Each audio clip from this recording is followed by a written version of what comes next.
नाभि के नीचे के भाग को कहते हैं वस्ती। अगर ठीक प्रकार से देखा जाए तो नाभि से लेके जननेंद्रिय तक इतना जो स्थान है, इतने स्थान को कहते हैं वस्ती। अब यदि शरीर के अंदर से देखें तो यह स्थान है हमारी बड़ी आंत का। वस्ती का अभ्यास, वस्ती क्रिया मूल रूप से बड़ी आंत की सफाई या शुद्धिकरण की प्रक्रिया है। यह लगभग वैसी ही क्रिया है जैसी प्राकृतिक चिकित्सा पद्धति के अंतर्गत नेचुरोपैथी में एनीमे का अभ्यास किया जाता है। बड़ी आंत की सफाई के लिए एनीमे का प्रयोग प्राकृतिक चिकित्सा पद्धति में किया जाता है और योग अभ्यासों के अंतर्गत षटक्रम में बड़ी आंत की सफाई के लिए वस्ती क्रिया का अभ्यास किया जाता है। इन दोनों में कुछ ही अंतर है। एनीमा का जब प्रयोग किया जाता है या किसी को एनीमा दिया जाता है तो उसके लिए बड़ी आंत में पानी डालने के लिए एक उपकरण का प्रयोग किया जाता है जो एक प्रकार की पाइप की तरह होती है। उस पाइप के माध्यम से गूदा द्वार से बड़ी आंत के अंदर पानी को डाल दिया जाता है और उसको बाहर निकाल दिया जाता है। और वस्ती क्रिया करते समय किसी भी प्रकार के उपकरण की आवश्यकता नहीं पड़ती। अपनी मांसपेशियों को ही इस प्रकार से उनकी क्रिया की जाती है कि पानी अपने आप ही आंतों के अंदर चले जाता है। यह एनीमा और वस्ती में अंतर है। केवल एक उपकरण का प्रयोग किया जाता है एनीमा में, और वस्ती में किसी उपकरण का प्रयोग नहीं किया जाता। वस्ती क्रिया का अभ्यास विशेष रूप से कब्ज, बवासीर, मल त्यागते समय दर्द होना, आसानी से मल का निकासन शरीर से न होना और बड़ी आंत से संबंधित कुछ अन्य समस्याओं के लिए वस्ती का अभ्यास किया जाता है। वस्ती का अभ्यास दो प्रकार से किया जाता है, एक जल वस्ती और एक शुष्क वस्ती।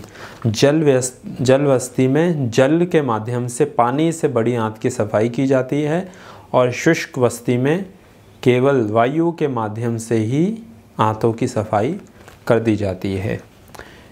इन दोनों अभ्यासों की विधि क्या है, किस प्रकार से की जाती है, उसकी चर्चा अगली वीडियो में की जाएगी कि दोनों अभ्यासों की, वस्ती के जो दो अभ्यास हैं जल वस्ती और शुष्क वस्ती, दोनों की विधि क्या है। इसमें अभी हम केवल और अन्य संबंधित कुछ विशेष बातों की चर्चा करेंगे।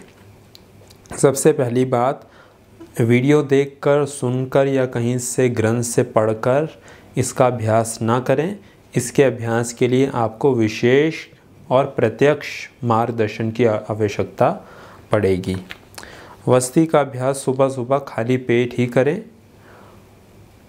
तब इसके ज़्यादा अच्छे से लाभ प्राप्त किए जा सकते हैं। अन्यथा दिन में किसी समय करना हो, सुबह यदि ना कर पाएँ तो दिन में भोजन के कम से कम 3 से 4 घंटे के बाद इसका अभ्यास कर सकते हैं।